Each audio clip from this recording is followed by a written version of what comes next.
All right, and we are rolling. Here we go. This is Collin Brown. Yes, sir. Nice to meet you, sir. You too, man. You too. Right here in we're Glendale. Is this Glendale or North Phoenix? Phoenix. This is like Phoenix proper. Oh yeah, that's right. It's That's North Phoenix, but it's not so much North Phoenix anymore. no. So I'm like right on the border. So I'm my zip is Glendale, Okay. but Phoenix picks Okay. up my garbage. Right. Okay. I made that mistake once when I tried to take my garbage to, I think, the Peoria dump, Oh, and they're like, you have to go to the Phoenix dump. Gotcha. They're so strict with where you dump your trash. It's I know it's all the exciting things now. Yeah. Where like I'm getting new appliances and stuff now. Yeah. Where you're like it's like, okay, now like I gotta we got all new Samsung appliances when me and my wife got married and she moved in, just like the whole like, okay, now like what do I do with the fridge and what do I do with dishwasher? Yeah. So the stupid little stuff they don't tell you about when you become an adult. Like, how do I get rid of a refrigerator? Yeah, and I'm like, you can't just throw them out. No, you can't just throw it out. And then it's like, okay, now like, does this sit in my backyard or in my garage for like 2 weeks when I try to get rid of it on like Facebook? So, but yeah, I ended up taking it to the dump. But yeah, that's my. But yeah, man. So we're here at your gym right here in.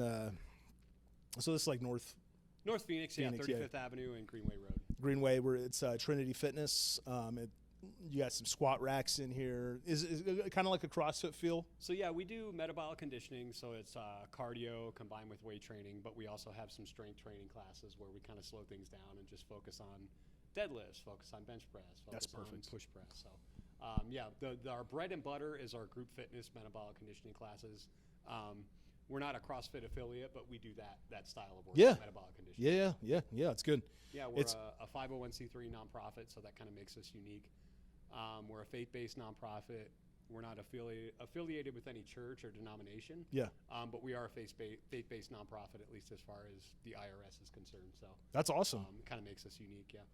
That's cool. So yeah, it seems like it's a like a little more of a comfortable place for folks that like feel like they don't fit in with like the big box gyms. Yeah, we try to be pretty family friendly, community oriented. We built into our workouts all of our trainers, like part of our, when we bring on new trainers from our community, part of our training is how to do a devotional. That's awesome. 3 to 5 minutes, no more than 5, no less than 3.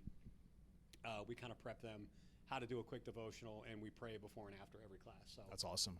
That's built in. That's part of our workout. That's awesome. Yeah. That's awesome. Yeah, and I'm sure like there's certain people wwho kind of question like the whole church thing and the faith thing, but they come in and it's kind of like it's just like a brief, like, I'm sure for some people that's like all the church or all the Jesus they get for the week. Yeah, and we definitely have a few people that we are their church kind of thing. Yeah. We've had a few people that started going to church because of us. We've had a few people that have accepted Christ as their Savior because of us. That's awesome. Not because of us, but because of the work we're doing. You're a vehicle. We're a vehicle. Yeah. So it's been neat. We've had people from all different walks of life, people that have been struggling with sobriety, to people that have grown up in church their whole life. And it's been a neat experience. We're celebrating our 3rd year this month in July. It'll be our 3rd year open to the public. So well, and that is cool that and I feel like there's even like a mission field for you were talking about the people that are like the unchurched, but I mean, like I know for myself, like I had grown up in the church my whole life, and then it's like you're like, shoot, man, the last thing I want is like super churchy. Yeah. You know what I mean? To where it's cool. Yeah. It's like you show up and it's like, you got it's just a little devotional, whatever, and then let's get into the workout. Yeah. It's kind of because I think there is a good mission field for those for like the kids that spent so long in church Sure. and then step back, and then you're like, no, man, it's okay. You can like, Yeah. come hang with us. Well, and like, and to know, like, you know, I think a lot of people, church can be intimidating until you go, and then sometimes you realize, like, oh, there's hurting and broken and lost people here too. oh, at absolutely. church. At least if you find a perfect church, leave, because you'll mess it up. You know what I mean? That's 100%. Kind of 100%. like man. there is no perfect church, and we try to, you know, like, you don't have to put on your Sunday best to come here. Yeah. A lot of Yeah. times people think, well, I can't go to a church and tell people about my problems. I need to leave my problems at the door. Yeah. And no, it's the opposite. Yeah. It's the one place you should be bringing your problems, Yeah. you know? Well, and it's cool to like also kind of bringing together, because I know like a lot of guys will get together and kind of like talk and meet like over like working out. Yeah. You know what I mean? Because it's just like you can like, Absolutely. you know what I mean? It's kind of There's absolutely there's a bond with it. There is a, you know, there's kind of a psychology behind it too, where, man, you come in and you're like looking at the workout and you're like, I don't think I can do that. And then you kind of, you bro one another up, you know, you're like, no, we got this. And even if you don't got it, who cares? Like, we'll laugh and we'll have a good time. Yeah. And I'll tease Yeah. you, Yeah. but, Yeah. You know, we have our men's workouts once or twice a month. We do a men's workout bright and early Saturday morning. 5, 6, 7 guys come here and work out, and then we go get coffee and breakfast after. And it's kind of informal.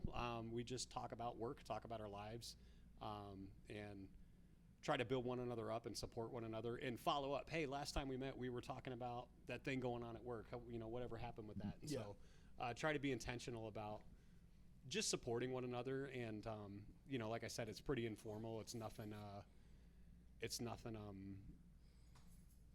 you know, where we're not like taking notes or anything and referring back to them, but you know, Yeah. it's good. Yeah. It's good for guys to have that outlet for sure. Well, and and it's good. It's a, I think man, you know, just like, you know, I didn't have, I mean, like I grew up in a very like churchy place where it was like, we didn't like, our home life was kind of like burning down. Okay. And then, but you show up to church and everybody's got a smile on their face. Oh, yeah, yeah. And Absolutely. greeting and all that. And I think Everybody at church is fine. for sure. Yeah. For sure. How you doing? Fine. For sure. But I think that's such a, I think for dudes, like at least for me, like I think, I don't think a lot of guys have it. But I know for myself, like I do the best when I'm around some guys where I can talk. Yeah. Just to, it's where, and it's like, and like you don't want to be around a bunch of guys who agree with you and, who are gonna, with everything you're, you know, Right. with everything you're talking about, but Yeah. you also don't want to be around somebody who's just gonna be like super critical and all that. But you know, like for me, when I was in, I grew up in Los Angeles. Okay. And I ended up moving to Washington State, and I kind of that's where I really got into like lifting and Okay. and all that. So I had ended up hurting my back pretty bad. I needed back surgery, and so I found I ended up finding this like small little church through a buddy of mine that I would talk to at a coffee shop. Yeah. And it was and I was like, okay, you know what? I mean, like my dad was a great dad, dad, but it was just, you know, like he was old school. He had PTSD, Okay. like serious PTSD, and it was, you know, he kind of came through from the era of not really dealing. You just push. Yeah, it. you have PTSD, but what's that? Like, you don't talk about it. You don't deal with Yeah, it. yeah. I mean, like it's like I feel like the first time,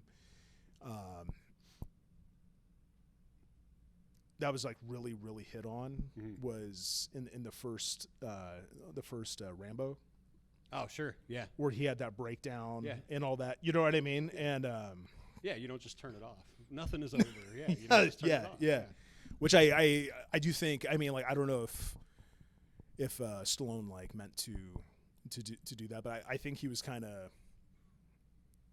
like brought that up for a lot of guys, so I ended up going to this church, and I'm like, okay, you know what, I'm gonna try to get myself around a lot of like older dudes who have families and all that, because I was like, you know, at that point I was like, you know, like, this is what I want, but I'm like, also like, I want to be able to get myself to the point to where I could be that guy ready for it, which also, I mean, you know, 10, 12 years later, like, once I have a baby and a house, and, you know, we're married and the bills are coming in and all that, you're all like, oh shoot, like, you're actually never ready for this. No, that's exactly what I was thinking. Like, everybody, before you have kids, before you get married, they're like, are you ready? And you're like, no, I don't. No. What does that mean? No. What does it look like to be ready? You're never really ready. And people, I mean, especially now, people are like, well, I want to wait till I'm financially in a good place, and I want to wait until I'm in a good headspace to start a family. And I'm like, I get that, but at the same time, like you mentioned your dad, like, people of older generations, like, right, wrong, or indifferent, they were having children in poverty. They were having families in poverty. Maybe not ideal, but they did it, and they made it work. And you mentioned PTSD. Yeah.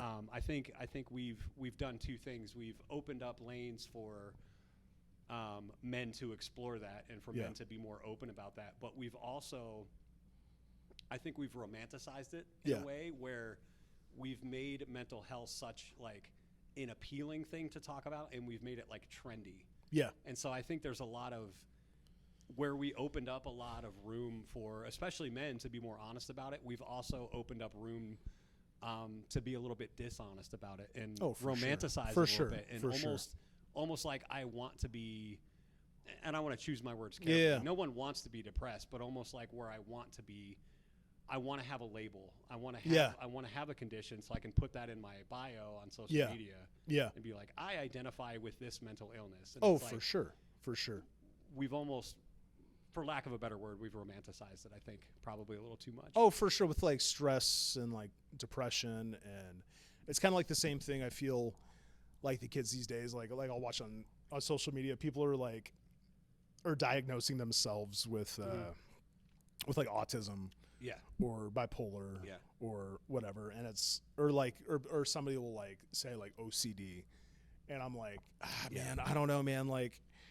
I go back to like, what about Bob? It's like, dude, you're not like using a tissue to open a door. Yeah, he couldn't function. Yeah, you know. Yeah, and it's but he was also, what was it, the where he just kind of kept making up his different. Like a hypochondriac. Yeah, he was very hypochondriac with like OCD and the. Oh yeah, I have that too. Yeah, so, but yeah, I do. Yeah, I know. I think there is a fine line.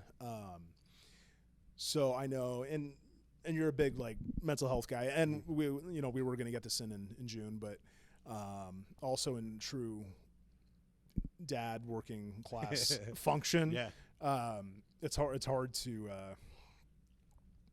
kind of get schedules. Yeah, it's hard to carve out an hour or two a week to sit down and have a conversation. Dude, so I have two. I talk about on the pod that, like I have two kids in diapers still. Mm-hmm. So it's like, and how old are you? I'll be 42 in December. Okay. So I'm creeping up on it. Okay.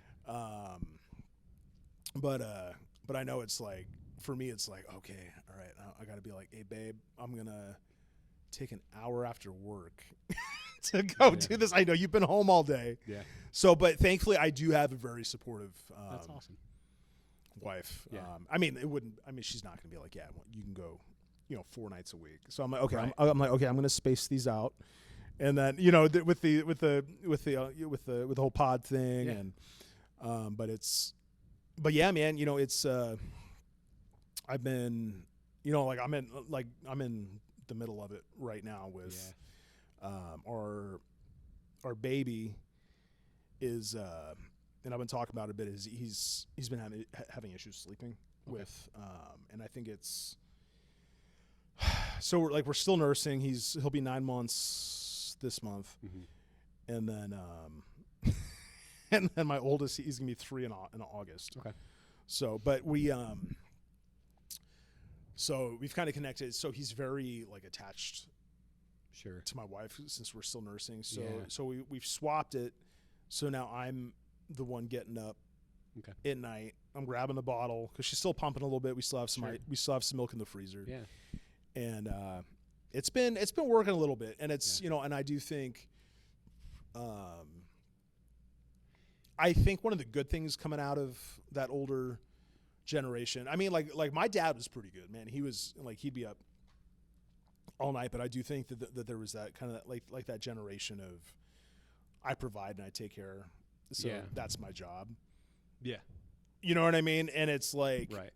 And it's like, no. And I feel like it's kind of, we're coming out of that to where it's like, no, dude, like get up at night, let your wife sleep. We kind of have to now because that generation was different because less women worked. That is true. And and there was the kind of macho, like, well, I shouldn't have to do this because I earn all the money.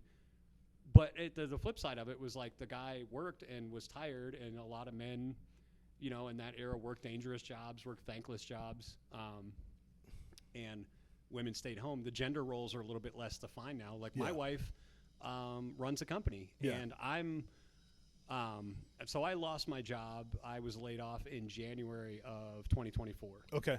And I'm like, okay, well, I need to go get another job. And my wife's like, well, what if we just take 6 months to a year, maybe a year and a half, and just try to do the gym full time, try to grow the gym. Maybe there's other things you can do to get a part-time job and make some money on the side. And I'm like, are you sure we can do that? And she's like, yeah, we're good. She's like, we'll get it. And this is like a week after I got laid off. We're driving to the gym, and we were like right here. We were coming around the corner, getting ready to turn right into the parking lot to come into the gym. Yeah. And she's like, well, I got something to tell you. And I'm like, I start gripping the steering wheel real tight because I'm like, she's going to tell me she's pregnant. I'm like, I'm almost 40. She's almost 40. We're going to have our third kid. Yeah. I just lost my job. What are we going to do? And she goes, so about a month ago, she said, I prayed that you would someday be able to do the gym full time. Yeah. And then a month after she prayed that, I lost my job. And I was like, okay, well, I guess we're going to try to do the gym full time then. That's awesome. And I say all that to say this, like, she's the breadwinner right now. Yeah. And last night she was at the gym coaching a class, and I was at home cooking dinner and doing dishes. That's awesome. So I'm okay with that. I'm a little bit more egalitarian in that sense, I guess. But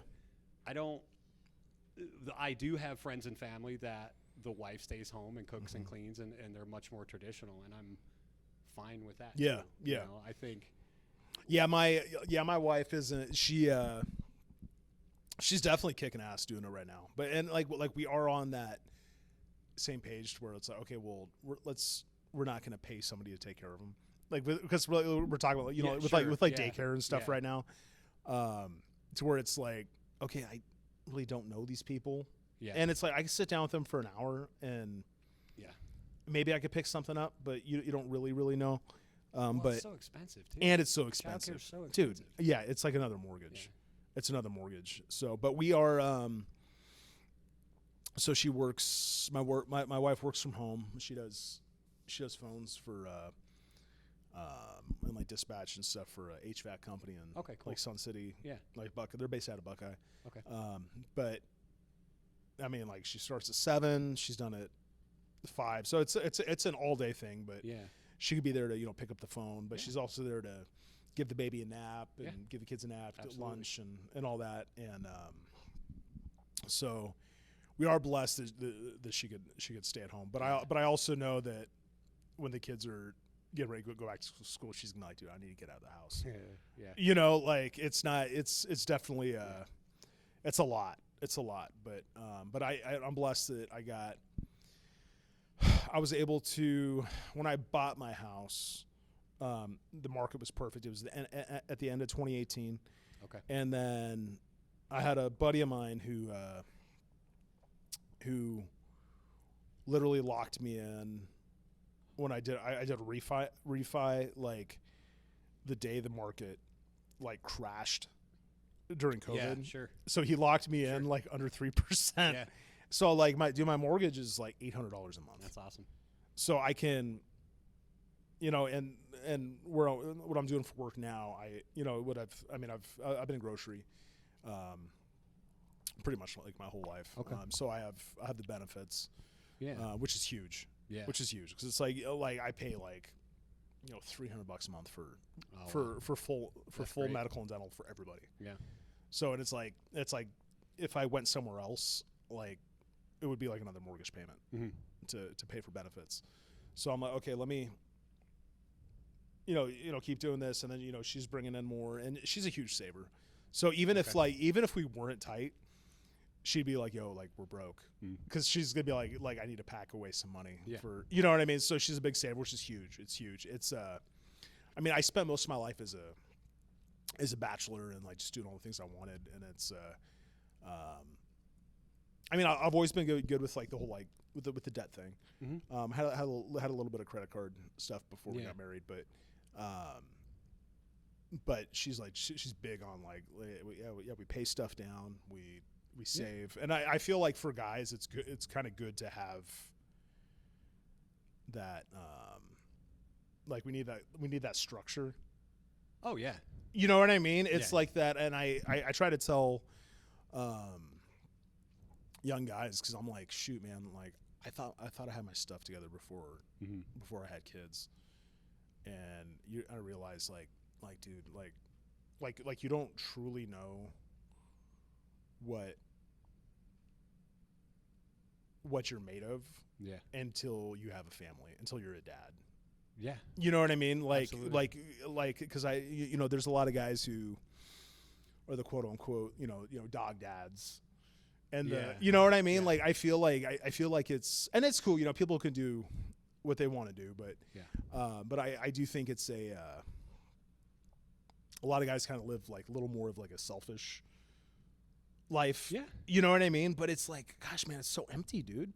Yeah. You know what I mean? Like it's like there's nothing, it's, I mean, like, you have kids, and then it's like, okay, like now I got to raise two men. And then hopefully, down the line, it's like you're passing on some kind of legacy to where it's like, oh yeah, my dad taught me this. My dad did this. My dad, you know what I mean? And that's a key phrase. You're not raising kids, you're raising adults. You're not raising boys, you're raising men. Yeah. And I think that's, as a parent, that's a really good mindset to have, because you got to remember that kid is going to be an adult. Yeah. And so have that in your mind the whole time you're raising kids, that this person is going to be an adult. I need to raise an adult. Yeah. Not a child. And we talk a lot about, stuff like paying taxes and how to pay bills and and that stuff's important. It is, yeah. How to save and how to make a car payment and set up a 401k and invest. Like, that stuff is important. But if that isn't supported by, this is how you treat a woman, and this is how a woman should treat you, and this is what you should do for your children, and this is what you should do to make your community, your little neck of the woods, better. Yeah.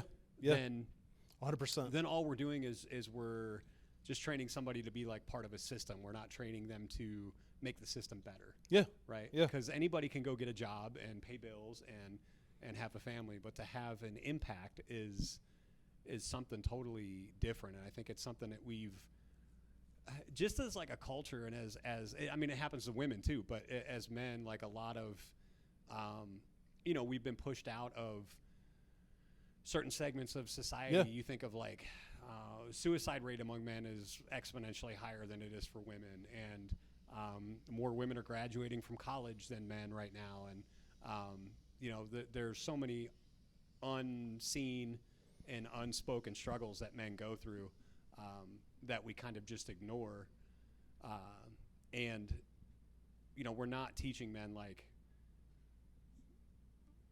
to make their society, to make their family, to make their community better. And a lot of men have just become like increasingly nihilistic and indifferent to finding meaning for their life. And it's so important. And I think that kind of opened up the the door for, and I think a lot of guys are smarter than that, but for like the whole like manosphere with like the Tates and and then that's the other side. That's the other.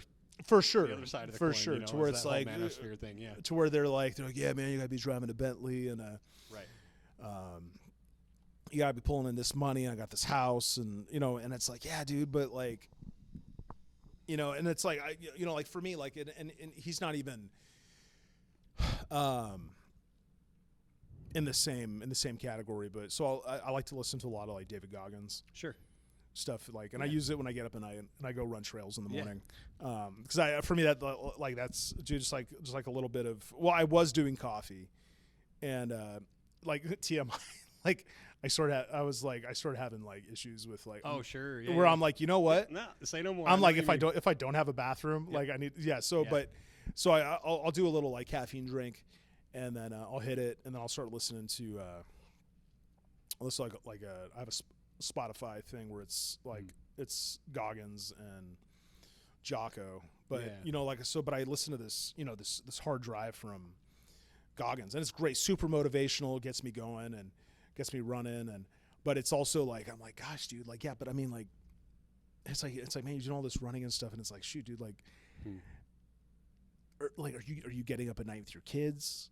Are you I mean, like, it's like, yeah, you're talking about not taking days off, but I mean, like, I've had some mornings where it's like, it's like I'm watching my wife and I'm like, okay, I'm gonna stay home because, or she'll want me home, and we're still working on that to where it's like, okay, I know you had a rough night with them, and then you're gonna be home with them all day, but it's like that. It's like finding that balance, and that's why I try to train as hard as I can when I do. And I try to, and I'm like, okay, like, I'm kind of in that, like, no days off mindset, because there's gonna be days that you have to take off, right? And you don't want to be like, and I've been doing a lot more. I kind of do like a full body, every day, because I don't want to get stuck in a like, oh shoot, man, I skipped chest, so now like it just screwed up my whole week. And and like before, like when I met my wife at the gym, and I was I was training for bodybuilding. I wanted to do a show, that didn't happen, but I had my strict regiment. I had I was getting my sleep, with my food. And you have to be in that industry. You have to be super disciplined with it. You can't not be. Yeah, for sure. And I was like, cool, man. Yeah, man, this is going to keep up, and then, we got married, and I put on a little bit when we got married, and it's fine. You're comfortable. You're finally going out and having fun and eating and doing things that you usually wouldn't do. But like the thing that got me was, when she got pregnant with my first, like, the morning sickness and all that was so bad, and like she didn't want me to cook in the house. Oh wow, okay. Yeah, dude, and she was getting some of the cravings, so it was like, all right, let's get.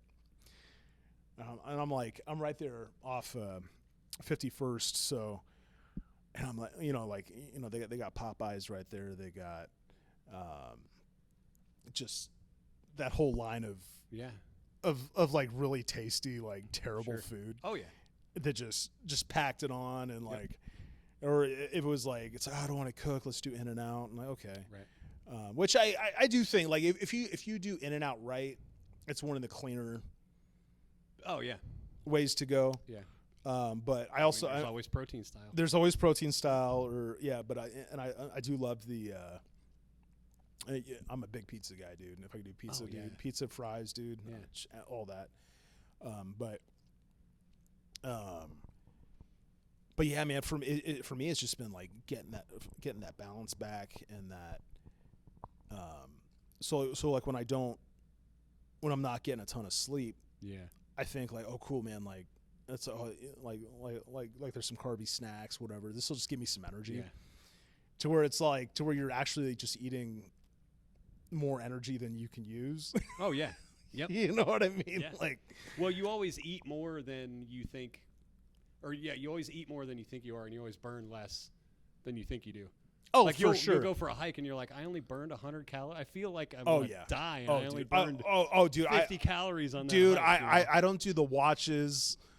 Right. I don't do the. I'm like whatever, man. Like I kind of just go off the.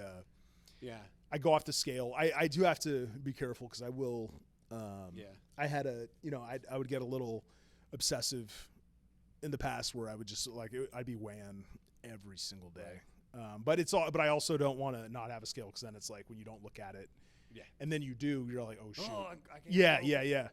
You were talking about discipline earlier, and and this is actually fresh on my mind because my pastor was out of town and he asked if I would preach, and I like once every 4 to 6 months I'll preach when he's out of town and fill in. But I preached about discipline and about being disciplined with not only like healthy habits but godly habits, right? And if you exercise that discipline, and I had a good friend of mine, he came up and he talked about the kind of like grind mindset and the grind culture, and that really wasn't what I was driving at. But he made a good point. He said, like, so tomorrow, like, I have it on my agenda to do nothing tomorrow because I've just been so busy. And I'm like, that's different, because I talked about, like, I had this kind of confession, quote unquote, that I'm not only am I at times lazy, like, I really like being lazy. Yeah. It's not like, how you have those days when you do nothing and you kind of feel bad and you're like, you almost feel sick because you're like, dude, I got nothing done today. And I don't have that at all. I'm like, dude, I got nothing done today. This was awesome. Yeah. Like I love to like a sinful, unhealthy degree. I love being lazy. And so I have to push myself to do things. And I find myself like, I have these like 20-minute tasks that I put off. I'll do that later. I'll do it later. I'll do it later. And then at like the end of the month, I have like 20 of these 20-minute tasks stacked up. Oh, dude, I know. That I have to take care of at once. And so I'm like, I have to be disciplined with those things and push myself to get them done. And I equate that with things like the gym. I equate that with things like my faith. Like my wife and I run a gym, and I don't like working out. I don't like exercise. Yeah. And people are like, that seems like the opposite of anybody that should run a gym. And I'm like, I 100% agree. But for me, it's about pushing myself and discipline, and it's about the grind. But then it's also about, you can grind and grind and grind and grind, and I guess it depends on how you define success too, right? Yeah. Because you can grind and grind and grind and grind and not be successful. Now it depends on how you define success. Is that financially? Is that if you're bodybuilding? Is that hitting a certain weight? Being in a certain weight class, a certain category? It depends on what your goals are and what the end game is. But we can also grind just to grind and work hard and push ourselves because we think we're supposed to. To a degree, we are. I think people are supposed to work. I think especially men are 100%, supposed to work. 100%. But working for what? Working for who? I think those are big qualifiers and big things to consider when you're like rise and grind. Goggins wouldn't be Goggins if he didn't have that grind mindset. Oh, 100%. Right? 100%. And I get what you're saying, where it's like the kind of manosphere alpha male thing. I know there's got to be a balance. I know when I started. Oh man, yes. So like when I started, getting back into church in my 20s, I was reading. Maybe I was closer to 30. So my sister had sent me a copy of it was a Matt Chandler book. Okay. So I got into like early Matt Chandler, and he's at the Village Church in Dallas, Texas. Yeah. And I remember like there were some things that he really said that kind of like stuck with me. Mm-hmm. I mean, like I was also at the same time, I was up in the Seattle area, so I was listening to Driscoll and all that. Like he got crazy and went a little overboard. Mark, don't have me followed if you if you hear this, but like I remember like Matt Chandler was talking about as dudes, if you lay down to go to sleep and you're not tired and like you sit there awake, like you haven't done enough. You know what I mean? He's like, dude, like he's like, man, you should get up in the morning. You should work hard. Sure. And this is before I know he's doing like jiu-jitsu and stuff now, but this is when he was like string bean, like straight out of after going through like brain cancer stuff and all that. But that it was like, you know, I hit that, and then like it was the Driscoll talking about how guys are like a pickup truck, to where they drive straighter if you have a load in the back. Yeah. If you're pulling something. Yeah. So I've kind of always, and that really kind of really drove me. So like when I was recovering from back surgery, it was a combination of that and those guys. And I was also watching like CT Fletcher, who was like, he was on the different end of the spectrum. And I was watching I was like watching like highlights of like Kobe's 81 points, but like, so I had back surgery like right around the same time he tore his Achilles. Okay. And so for me, it was like motivation watching him like train to come back to the NBA and all that. And I made a joke in my sermon about I don't remember who it was. Somebody told me after, like, I think it was this person, but it was either Kobe or LeBron. It was some famous athlete that said something like, a reporter asked them, like, hey, why do you come to practice so early? Like, you're the first one here, you're the last one to leave. Yeah. You know, you're always practicing so much. And whoever it was, they basically said, like, well, I know if I'm not practicing, someone else is, and I don't want to be that's outworked. Kobe. Yeah, that's Kobe. And I made the joke in the sermon, like, as someone who likes being lazy, that's stupid. Yeah. I'm like, but I recognize I'm intuitive enough, and I know myself well enough to recognize, like, I like being lazy because it's easy for me to be lazy. Yeah. And I think that's where our generation probably has a little bit different, is you couldn't afford to be lazy. No. In you know, the 30s, 40s, 50s, even the 60s, like, you couldn't afford to be, because if you didn't eat. Yeah. And now, like, I got a sugar mama. My wife makes all the money. So that's I'm awesome. like, I can be lazy. And so I have to push myself to not be lazy. Yeah. Otherwise I'm not going to make any money. And so, like, I have a part-time job, like 4 nights a week. I work with a gymnastics team. That's awesome. Doing some like strength and conditioning and just like side stations and stuff like that. And I don't know a ton about gymnastics. But it's been cool teaching some of the kids like how to lift weights. And some of the kids they're like, hey, I want to learn how to deadlift. And I'm like, okay, well, that's going to help your posterior chain, and that's going to help with gymnastics. So it's a trampoline and tumbling team. And it's been cool because we have kids that, you know, speaking of discipline, we have kids that they're at gymnastics. They're at the gym 4, 5, 6 hours a day, 4, 5, 6 days a week. Yeah. And that's on top of school. And that's, we have a couple kids that made the USA gymnastics team. That's awesome. They're on the radar for the Olympics and things like that. And gymnastics is an expensive sport. And for some of the kids, their parents have to be very disciplined and work very hard to be able to afford it. And some of the kids, they don't have a clue.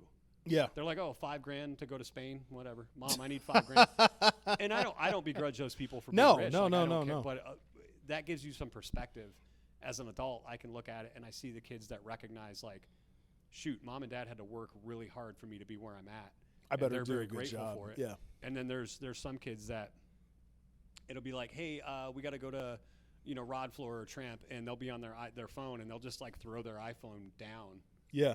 On the ground, and I'm like, man, you know, and they're all like, they're all great. Like, they're all great kids. They're all great coaches and everything like that. And like I said, it's an expensive sport, but you just see the different mindsets and the different perspectives of the kids that have to grind. Yeah. Because they're like, I don't know what else, you know, I'm in it. Like, I'm in it now. Yeah. And it's this expensive, and I have to grind if I want to make it. You know, and other kids that they're there, and there are kids that are there, like, they're just like, this is just fun. Like, I just enjoy it, which is totally fine. Yeah. There are kids that are there that they're like, I want to be an athlete. Yeah. That's awesome. Those are the ones that grind. And, you know, again, it comes back to why, and it comes back to kind of, you know, you talked about your dad earlier. My parents, I have, you know, great parents. Yeah. And I don't begrudge anything they did or didn't do. You know, the one thing I think I can say that I did learn from my dad was that grind mindset. 100%. Yeah. There's one moment in particular that stands out in my mind where I remember he was like really late coming home from work, and I was probably I had to have been like 6 or 7 years old because the memory is still pretty fuzzy. But I remember Mom like kind of freaking out, like Dad's usually home by now. Yeah. Dad's usually home by now. And she was, not freaking out. She was trying to stay calm for the kids and stuff like that. But it was like getting to be like 2-3 hours after he was supposed to be home. Finally, he gets home. Finally he calls, and he was in the hospital. He jumped off the back of a truck, like a rollback or a box truck or something, and kind of half landed on a curb and half landed on the street and rolled his ankle pretty bad. And I remember it was either like the next morning or the morning after him getting up and going to work again, like limping out the door. It's crazy. And he's like, well, like I still have to go to work. We don't have a choice. Like, yeah. And so like I said, I do like being lazy, but I do also have a work ethic where, a lot of the work in here I did myself. That's awesome. When I was working, I would be here till 12:30, 1 o'clock in the morning, and I would get up at 6 and start work. Yeah. And work all day, and then come here and work. Yeah. When we were building this gym, and so that's awesome. And then if there's something I want, I'm not afraid to work for it. That's awesome. And then so how many kids do you have? 4? Oh no, 2. 2. Okay. Yeah. No. My bad. what are their ages? So my oldest is 14 and my youngest is 12. They're 14 and 12, 2 boys. Okay. Yeah. Okay, so about the same. Yeah, and I just turned. So we're around the same age. I just turned 40 in April. Okay. And so, yeah, it's pretty crazy having a kid that's starting high school next year, and I'm starting to. Well, wait till yours are in high school. I'm starting to kind of prepare myself to have more adult conversations with him. That's crazy. Because I'm like, you're 14 now. I'm like, you're going to be 25 tomorrow. Yeah. Because I remember I was 16 yesterday. It's going to go super quick. Yeah. I turned 40 in April, but I was 16 yesterday, and I all the jobs and stuff I've had in the past and all the things I've done like with my wife and my family, like I love, and I don't regret any of it, but you're right. It does go by very fast. And I don't know if you've experienced this, but like, I've been seeing this a lot, like in social media and just with like our peer group. Yeah. Where now that I'm 40, I feel like my 20s were awful. And I thought my 20s were great. And now I look back at it, I'm like, man, my 20s were awful. I didn't know what I was doing, what I wanted, who I was. No. 30s got a little bit better. By the time I hit and honestly, it was probably by about the time we started opening this place, by about 36, 37. Yeah. I'm like, okay, I think things are starting to make sense. And then I turned 40, and I'm just like, I kind of feel like I know who I am now. Yeah. And I know who I want to be, and I know what I want the rest of my life to look like. I feel like women figure that out probably a lot sooner. Yeah. I don't know if that's stereotype, if that's I feel like they figured that out a lot quicker in general. Yeah. Like it's just kind of like it's like the same thing. Like you like girls are usually more ready for like kindergarten before boys. You know what I mean? Like there's certain things they develop faster. Yeah. But yeah, I know it's crazy. Like I have a buddy of mine who's 44, and his last kid just graduated high school and is off to college. Wow. And he started early. And he just had his first grandbaby, dude. Wow. And I'm like, calling out because, my toddler, threw up all over me the night before. And he's like, gosh, man, I don't miss those days. No. And I'm like, but I do think, oh gosh, man, shoot, man, your kids are already in college. But I'm also like, I don't think I was in a place in my 20s to handle that, to just brush it off. Yeah. You know what I mean? Like, I've lived, quite a bit of life up until I hit my 40s. Yeah. And it's, I'm glad that, it took me a while. So it's like, okay, well, I'm going to be tired. All right, I'm tired. But then I've gotten a better place to where it's like, okay, like I'm not, if I just got to call, I got to call and just stay home, Yeah. And if I got to rest it instead of driving myself until I get sick. Well, that's part of your grind is being there for your family, being there for your wife, being there for your kids. That's part of your duty, and that's part of the grind. Well, because I mean, part of the like the grind can get unhealthy. You know what I mean? To where it's to where it's addictive, and it's which I mean, there's like good habits. I think there's a difference between disciplined with good habits and something being unhealthy and addictive. But there's got to be a fine line between that, because there's also I've had some mornings where I've really battled to where my wife's like, okay, I'm cool with you, going out. It was a good night. It was a good night with the baby. You go for a run. Yeah. And I'm like, gosh, man, I'm sitting there, and I usually end up switching to the couch about halfway through the night, because I try to set my alarms early. Okay. And I'm laying there. I'm like, oh, so comfy. I'm like, okay, I could just go back to sleep right now. And then it's like, okay, like that's the line where it's like, okay, just get up, dude. Yeah. And go. Yep. You know what I mean? So yeah. Because I mean, I've been training for to do. I think I'm gonna do. I think I'm gonna do rim to rim to rim. Okay. I know a handful of people that have done it. Yeah. And it's so I've been getting in a good consistent. So I'm going 3 days a week right now, and I'm doing a consistent like 4 to 5 miles a day. Yeah. Right now, and I'm like, okay, like let's get in the heat too. In the heat, and I'm like, all right, let's get through the summer. Let's get out there and push it in the uncomfortable time. I was doing. I've pretty much been doing Thunderbird right now. I'm like, all right, let's just get through this sleep regression. But I was getting up and going and doing. I was doing Piestua. I was just doing the summit, and then I was coming down, and I was doing the Freedom Trail. Okay. So it was like closer to like 6 miles. Sure. Which I was doing great on that, and then it sort of started heating up, and I was like, all right, well, the baby's still not. The baby, he was just sleeping good, and then he ended up. We had to take him to the hospital. He had a really bad croup. Okay. Cough. Yeah. And so that I think that really just kind of set him back with the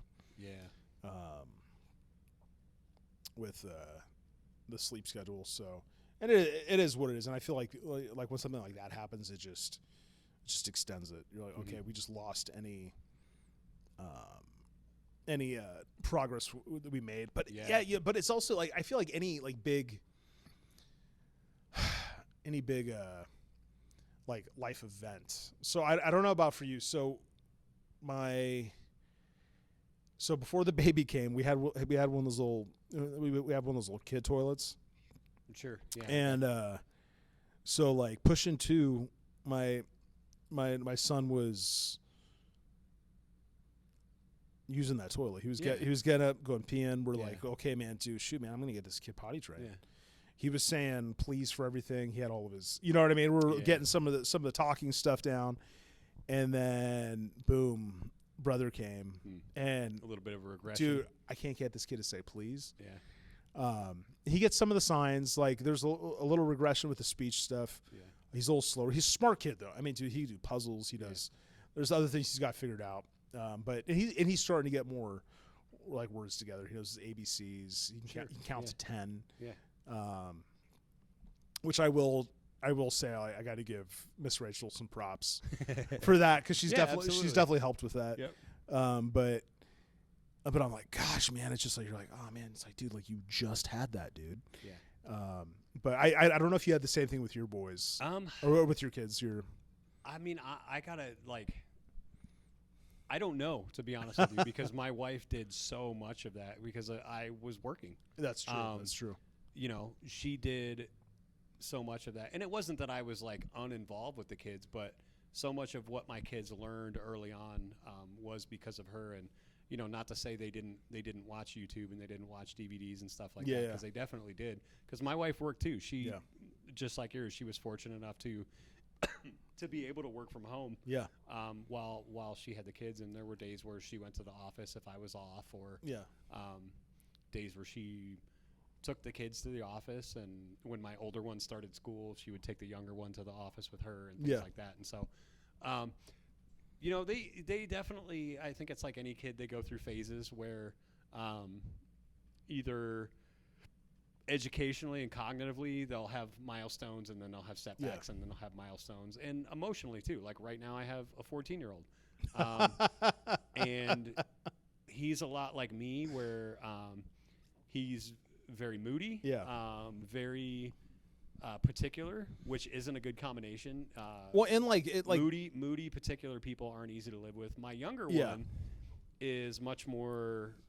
I mean, he could get moody, but the 12-year-old's much more stable.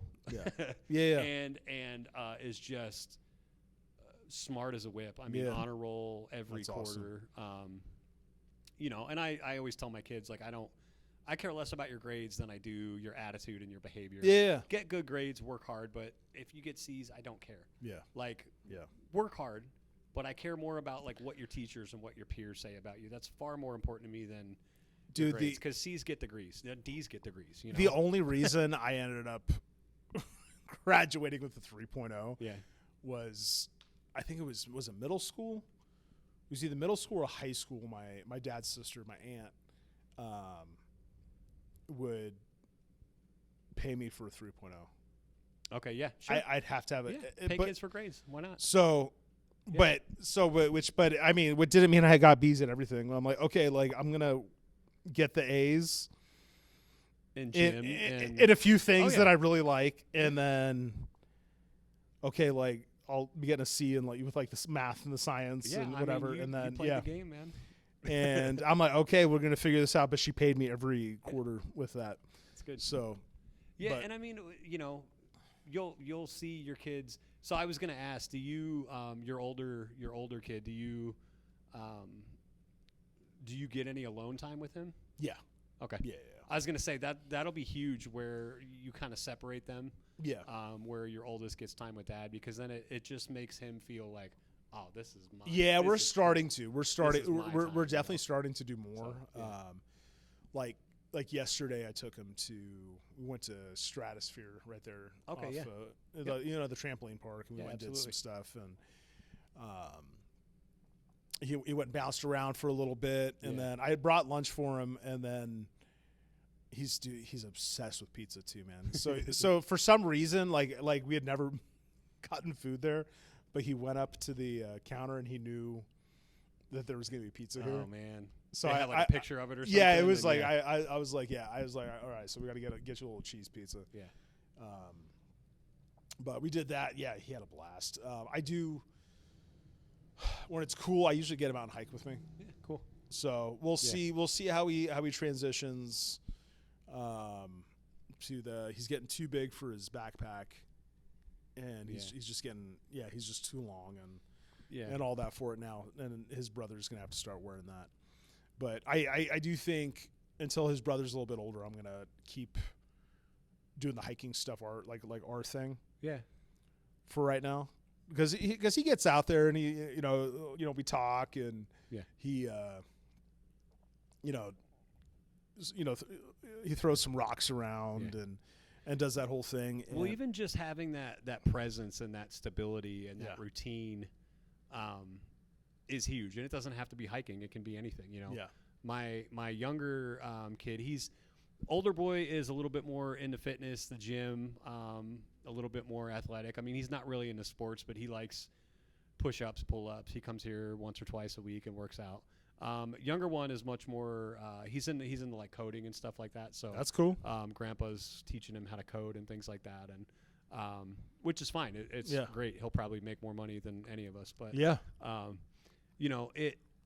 just having that stability and that consistency and letting them kind of explore what are they going to be into? What are they? Yeah. You never know. Like something like going to Stratosphere and jumping on a trampoline, it might be like that. Might lead to gymnastics. I could definitely tell he's still figuring out the trampoline thing. Yeah. He's still like a little unsure with it. And like it's still a little more of a skip right now. He's working on getting his balance. Yeah. He's been getting down the catching the ball thing. He's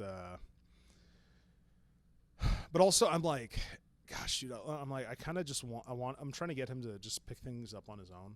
Yeah. Right now, to where it's not like you have to do this. You know, you have to like. I still want that. There's like, I know people that just like put so much pressure on their kids, and then they end up like graduating high school, and they have like just like this anxiety and stress, and like, and I'm like, yeah, dude, I don't want that for you. Yeah, my oldest too, he's really into like video editing, and he's done some like really, and I told him, I was like, I'm not just saying this because like I'm your dad. I'm like, that's really good. Like he's done some really cool YouTube videos of kind of like documentary style of like youth group trips and stuff. He's done that's awesome. And road trips. Like we go to the in the wintertime, we go to the sand dunes a couple times a year. Yeah. And he's done some like really cool videos where they're very intentional. You can tell he has an eye for it. Like I want this scene to look like this, and he uses the right filters and the right music. And I'm like, he didn't. Neither me or my wife pushed him into that. He just kind of like, I think I can do this, and I like it. Yeah. And what's amazing now is like, it's not even like that much different than when we were kids. But I guess it really is, because he's sitting there on his phone, and so much of what he edits on his phone. Oh yeah. Well, and it's like, I know, in the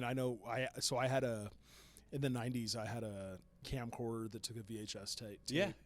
And to edit it, I would just hook it up to two VCRs. Yeah, you had two different VCRs, and to edit and all that and stuff. But it's just, I know it is crazy, like the stuff these kids are going to have now, even with the AI. Yeah. And, just all the animation and stuff you just do from your phone is just, it's insane. Well, my wife and I, just the other night, we were at like a sports bar or something like that, and there was trivia on the TV. And I think it was the other night.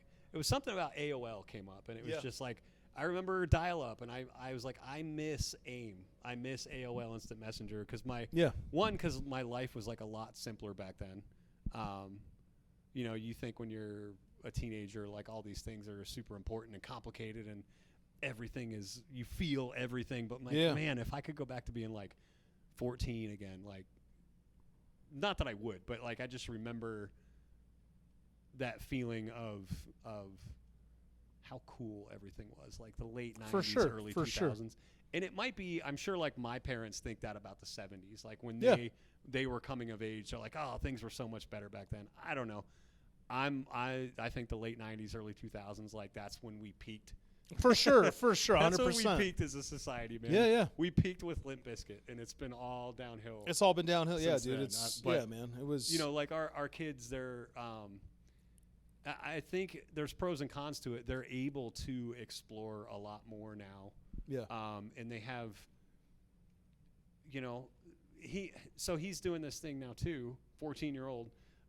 He's going to thrift stores, and he's flipping shoes. That's awesome. He's going to thrift stores and looking on eBay and being like, oh, these are only $8 at the thrift store, but they're $25 on eBay. I could clean them up and put them on eBay for $30 and make $10 or $12 on this pair of shoes. Good for him, man. Things like that. So he's kind of just got this idea where he wants to try to do different things. And I am a huge proponent of that, because I spent a lot of time.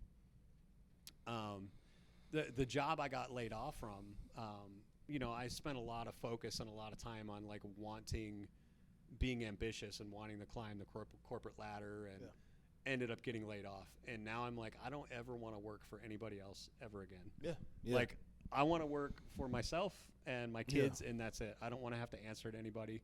And I run this gym, but I still have a board I have to answer to. We have a local board, and my wife's the sugar mama. She's making all the money, so I have to answer to her. But I don't have an interest in making someone else more money. No. And if my kids want to do that, if they want to go to college and they want to work for a company for 40 years and retire, awesome. If they want to start their own company, awesome. Yeah. I want them to have, kind of the freedom to be able to explore what they want. They have to do something. Yeah. I so for a long time I did social work, and I worked with kids with cognitive disabilities, cognitive delay. Some of them had some substance abuse issues. Yeah. Some of them, were on probation, things Here in like Phoenix? that. Or? Yep. Okay. Yeah. And one of the things that I always pushed, especially to young men, was if you don't know what you want to do, do something. Yeah. Don't do nothing. Yeah. Do something while you're doing nothing. Yeah. Even if you just get a job at Circle K, you get a job at Quick. I don't get a job at a gas station. Yeah. McDonald's, whatever. Do something and be productive. One, that's just going to keep you out of trouble. And no matter what, you're going to learn something. And I love the idea of skill stacking, especially teaching young people to skill stack where, like, so all the lights in here, we rewired all the lights in here. And I know how to do that because I worked for a company, an HVAC company. We serviced restaurant equipment, commercial restaurant equipment. And so I had a lot of electrical certifications, and I learned a lot about electrical theory where I'm like, okay, it's this many volts, this many amps. I need this gauge wire. I can rewire these lights. And now everything's LED, so it doesn't matter anyway.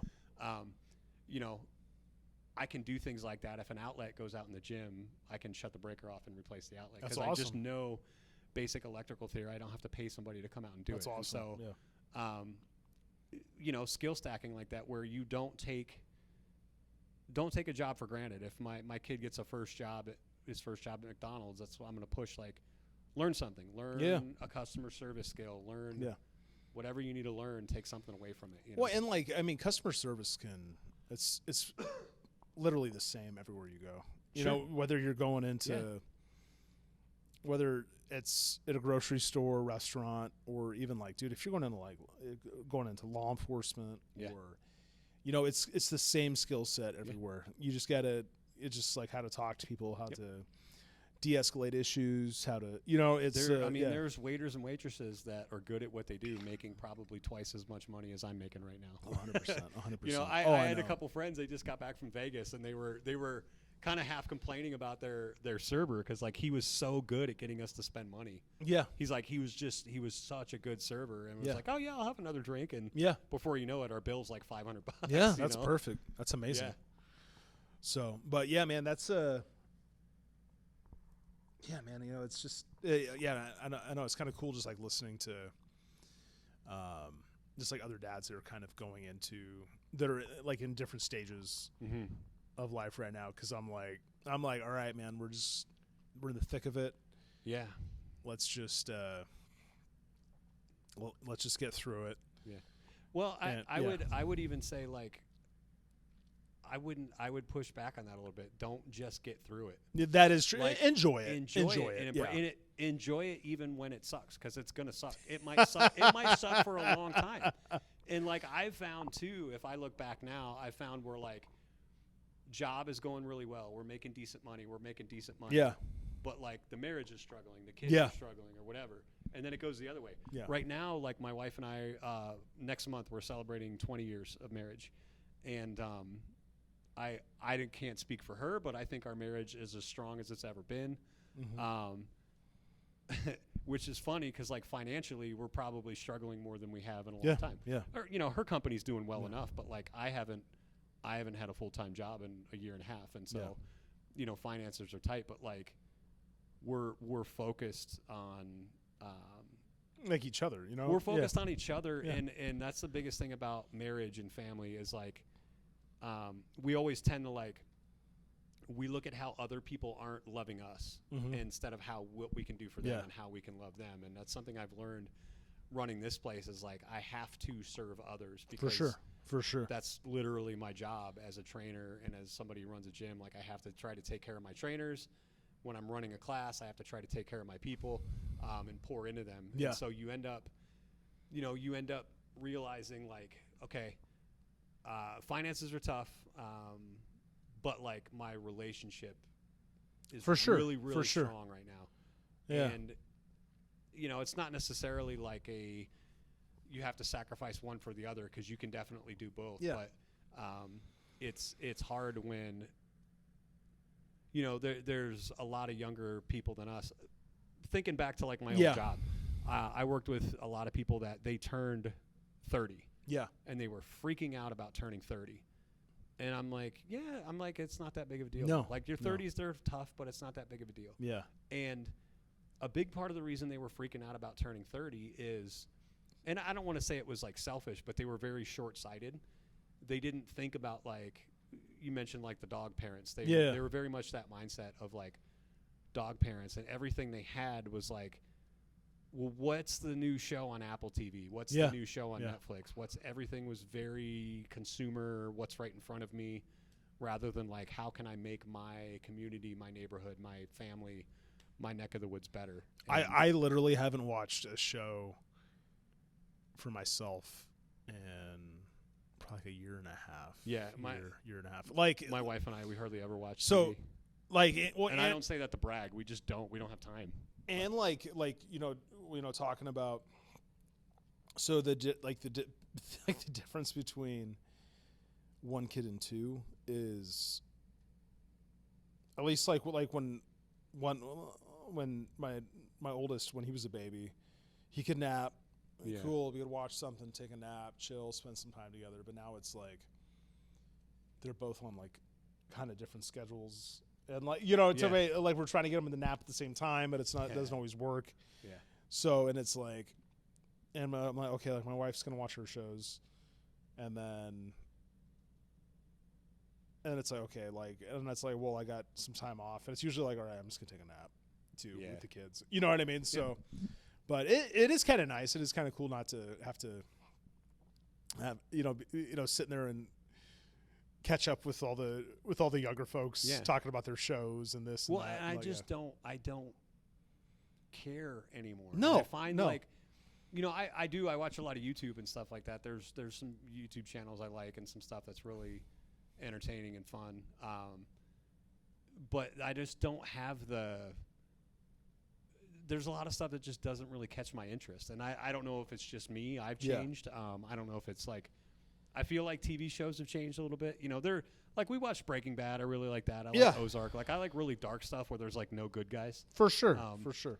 But we'll go see my in-laws, like my wife's parents or, her sister or brother or whatever. And they're like, oh, are you guys watching this show? And we're like, no, I don't even know what that is. Yeah. They're like, oh, it's on Apple TV. And I'm like, I don't know.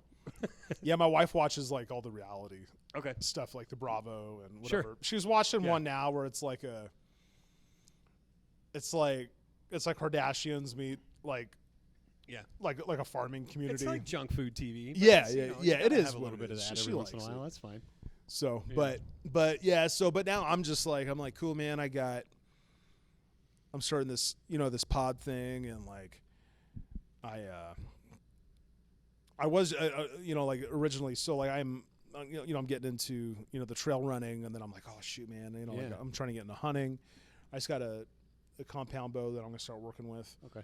And I'm gonna be, posting stuff with that. And then I was like, gosh, man, I'm like, well, like, what if I'm just gonna like hit up, like local dads to talk who are into the same thing. Yeah. Into like fitness, into, you know what I mean? We all have something in common, but then we could talk about parenting stuff at the same time. Yeah. Because I was like, gosh, there's like really nothing out there for it, and that was like my whole idea for like the Iron Dad, where it's like you got to have some kind of like, like toughness and and like build mental network. Build a network, of course. Strength. Dude, I got a buddy of mine from a guy I know from Washington which he's probably not going to watch this, but it's always. He's always posting stuff about like, oh, I'm so stressed. Things are so expensive. I'm just burnt out. Yeah. And I'm like, dude, bro, like, how do you have time to sit and complain about stuff? You know what I mean? Yeah. Like, I'm like, it's cool. Like, yeah, you could be stressed, but like, it's funny. The busiest people that I know post on social media how busy they are. Yeah. And I'm like, how busy are you? Yeah. You're the first one on my Instagram feed all the time, so I don't know how busy you are. But yeah. And it's funny too. I think about stuff like that where I think about times when I was younger and I felt super stressed. For sure. And I'm like, okay, maybe I was, but I look back at it now and I'm like, I don't think I was that stressed. I think I had it in my head that like I was supposed to be stressed. I was conditioned to be stressed because it's like, and I've learned this where, everybody gets mad at traffic. Like, you're sitting in traffic, everybody gets mad. And I've learned this where it's like, look at traffic. If I pull out here and I go to make a left and whatever, it takes me like 5 minutes to get out and pull out into the intersection. Like, look at that as just an opportunity to just like, just exist. Yeah, yeah. I'm like, I can't go anywhere anyway. Getting mad is going to do nothing. No. And so like, and then we talked about earlier, like I'm 40 and I'm just now starting to figure that out, where it's like, I don't really need to stress about this because it's not that big of a deal. And I think when we're younger, it's easier to see everything as a big deal because everything does feel like a big deal. Yeah. In some ways. And, you know, like a lot of the, you think about like stuff like politics, a lot of the people that have only been voting for a few years, they're like, well, I can't believe what's happening. And I'm like, I can. It's happened before. Yeah, like it's not, we're going to go through this again in another 4 years. Yeah, so it's all just a revolving door, and and that's also kind of like when I kind of started getting this going too, because I was like, oh man, yeah, I know I could talk politics, but I'm like, gosh, dude, man, I start going, I'm like, dude, like I'm just gonna be mad, and like, and you know, I'm like, okay, let's just try something a little more helpful and a little more, because it literally, like the POTUS, like, it doesn't matter if you like him or dislike him, but it's like it's not going to change like your community and your personal life. Yeah, it's not really going to change your day-to-day life. So like you're still in charge of your personal life, and you know you're still the one that can affect your community. Yeah, absolutely. You know. Yeah, for sure. And like I was thinking, you said something earlier. Kind of lost my train of thought a little bit. Hang on, it'll come back to me. It'll come back to me. You know, talking about being younger and stress and stuff like that, where I lost it. The older we get, you don't really care anymore. Yeah. It'll come back to me. Okay. But yeah, I know. I kind of do like the weave. I guess I listened to love and hate him, but I was listening to Trump where he was talking about when he tells stories, like he weaves them in and out, and I was like, dude, I was like, oh shoot, I do the same thing when I talk. I do that where I weave it all back to it's like you think you're changing subjects, but it all connects. At some point. Absolutely, like, it does for sure. So, but I remember one of the things that we're doing here at the gym. Like I mentioned earlier, we have our men's group. We meet once or twice a month, work out, we go grab coffee and breakfast after. We have a guy who attends our gym. He actually works for probation, and nice. He does like basically like fugitive apprehension. Yeah. And so he's also a licensed mental health counselor. And so one of the things he and I are working on is like a men's workshop. And I've been researching like, you know, using AI and stuff a lot, but researching the top 10 things that are affecting men based on just all kinds of psychological data and stuff like that. And we're going to put together a workshop and try to bring in some like subject matter experts, but also touch on them ourselves and provide some resources for like men that are struggling with depression, men that are struggling with pornography, men that are struggling with finances. That's awesome. And not only like how to conquer, how to navigate those things, like how to save, how to invest and things like that, but also like how to change your mindset about your finances and get to the why. Yeah. Okay, cool. It's awesome. You learned how to invest. You learned how to save, but why do you want to do it? Yeah. That's the important part. Cool. You learned how to eat well. Why do you want to do it? You learned how to take better care of your wife. Why is that important? Yeah. And I've always had this kind of mindset in my coaching and my training is like, get to the why. And if you can really get to the why, most people, they're like, well, I want to lose weight. I want to lose 10 pounds. And it's like, why? And they start to think about it. Well, I would be able to do this, like tie my shoes, bend over and tie my shoes if I'm going for a walk. And I'm like, well, why is that important? Yeah.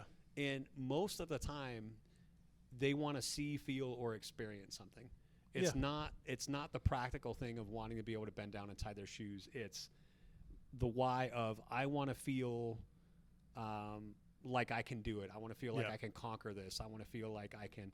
And so I think especially for men, like they and husbands and fathers, like we need to have a deeper meaning, and we need to have a why of like we do have to just get up and grind. And sometimes we don't need to focus on the why, and we just need to get up and work because that's what we got to do. Yeah. But keeping in mind, like, I'm not doing this for me. I'm doing this for my family. I'm doing this to provide a service. I'm doing this to make someone else better, to open up this space for someone to, you know, we have a lady in our gym. she's been coming for a while, and actually she just celebrated a year, and it's been cool to see her progress of, I can't do a push-up, now I can do 5. That's awesome. I can do 5, now I can do 10.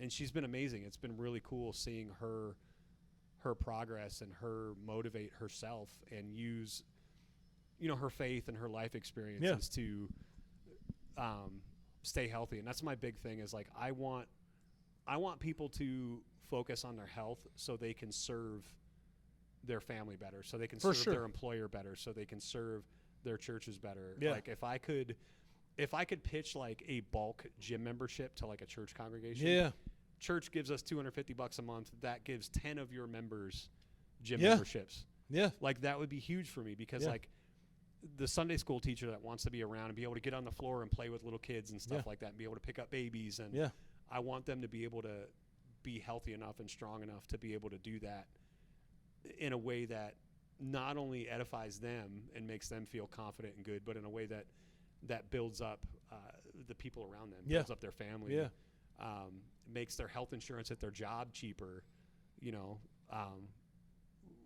whatever benefits like physical health gives you, it also gives you that mindset of like, I didn't think I could lift this heavy thing. Yeah. And I did it. Yeah. That's huge, especially when you get kids to do that. Like, had a girl at gymnastics, she bench pressed 100 pounds for the first time. And That's she was awesome. just like, her mom was in the parking lot. Her mom recorded it and everything. That's awesome. Just to see people gain that confidence. And it's like, cool, what else can you do? Yeah. You're a teenager. You came in here and you squatted 225. Maybe you can apply for that job. Yeah. I know you're scared to interview, but there's tons of resources out there to learn how to interview. There's tons of people you can call on. And so just connecting those dots, getting people to connect those dots is like, and bringing it back to men and husbands and fathers, it's huge for us to be able to connect those dots and be like, hey, you know what? I was really struggling with that, but I did this other thing. I think I can step into that confidence and I can conquer this other thing that I'm struggling with. 100%. Yeah. So, well, right on, man. Well, I'm gonna wrap this up. Yeah. I'm gonna get home to. Absolutely. I gotta do bath time, and you got babies to get home. I gotta take the trash out for trash day tomorrow. Gotcha. I gotta do all that, but let's definitely sit down and let's do this again. And absolutely, I'd love to. We'll talk just like more mental health stuff and more just like progression, just like with your kids, my kids, with it's just good. My goal is just kind of more as this grows, is more just like kind of growing that like a community of dads. Yeah, you know what I mean. So absolutely. But all right, brother. Well, it was nice to meet you, man. We'll do this again. Absolutely. Yeah. Thanks, man. Absolutely.